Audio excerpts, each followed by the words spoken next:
ঈদের প্রায় 1 মাস আগে থেকেই তেলের সংকটটা দেখা যাচ্ছে, কিন্তু অনেকে ভাবছিলাম যে হয়তো অনেকে তেল স্টক করে রাখছে বা সিন্ডিকেটের কারণে হয়তো তেলের সংকট দেখা দিচ্ছে, কিন্তু এটা আসলেও না।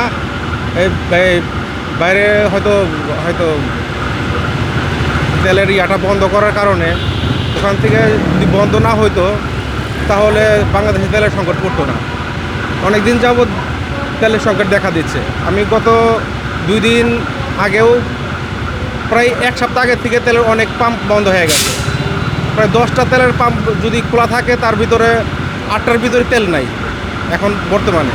পদ্মা সেতু, মেট্রো রেল এবং এলিভেটেড এক্সপ্রেসওয়ে নির্মাণের গর্বিত অংশীদার বসুন্ধরা সিমেন্ট। আমি বিজয় সরণি ক্যান্টনমেন্টের ওই সাইডে থেকেও ঘুরে আসছি। বিজয় সরণি যে ট্রাস্টে যে তেলের পাম্পটা দেয় ওখানে বাংলাদেশের ভিতরে সবচেয়ে পিওর তেল পাওয়া যায়, প্লাস ওখানে সহজে বন্ধ হয় না। কালকে আমি ওখান থেকে ঘুরে আসছি, তার মানে বোঝা যাচ্ছে যে অরিজিনালি তেলের সংকট দেখা দিচ্ছে। ওখানে তো বন্ধ হওয়ার কথাই না, অন্য সব তেলের পাম্প বন্ধ হইলেও ট্রাস্টে তো বন্ধ হওয়ার কথা না। তার মানে বোঝা যাচ্ছে যে অরিজিনালি তেলের পাম্পটা বন্ধ, তেলের সংকট দেখা দিচ্ছে বাংলাদেশে। এটা আসলে বাংলাদেশের জন্য খুব একটা ক্রাইসিসের ভিতরে পড়ে গেছি আমরা। যারা সাধারণত রাইড শেয়ার করে তারাও সমস্যা পড়ছে, অনেক যাত্রীরা অনেক ভোগান্তির ভিতর পড়ছে। আমি বাড়িতে যাইতে চাইছিলাম, কিন্তু এই তেলের সমস্যা দেখে বাড়িতেও যাইতে পারতেছি না, যে আমি ঈদের ছুটি ঢাকায় কাটাইছি। ফ্যামিলি নিয়ে ঢাকা শহরে ঘোরাঘুরি করছি। কালকে একটু ঘুরতে যায় যে আমি প্রায় 2 কিলোমিটার এই বাইক ফেলে তারপরে বাসায় আসছি, এমন অবস্থা। এখন দেখা যাচ্ছে যে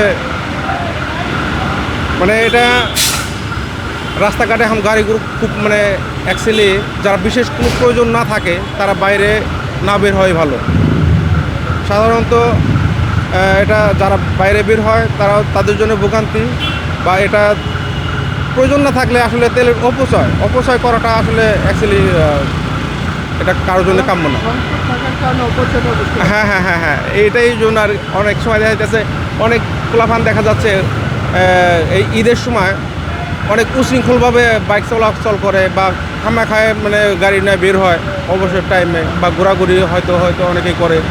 এটা অনেকটাই বন্ধ হয়ে গেছে, যার কারণে তেলের সমস্যাটার কারণে এটা অনেকে ঘুরতেও পারতেছে না। ঈদের যে একটা ছুটিতে অনেকে আনন্দ করে একটু বাইরে বের হবে, ঘোরাঘুরি করবে, এটাও পারতেছে না। যার কারণে এটা। আমার নাম আমিনুল ইসলাম। আমি বাডের হাসপাতালে একটা অঙ্গপ্রতিক্রিয়ায় জব করি, পাশাপাশি বিজনেস করি। Thank you.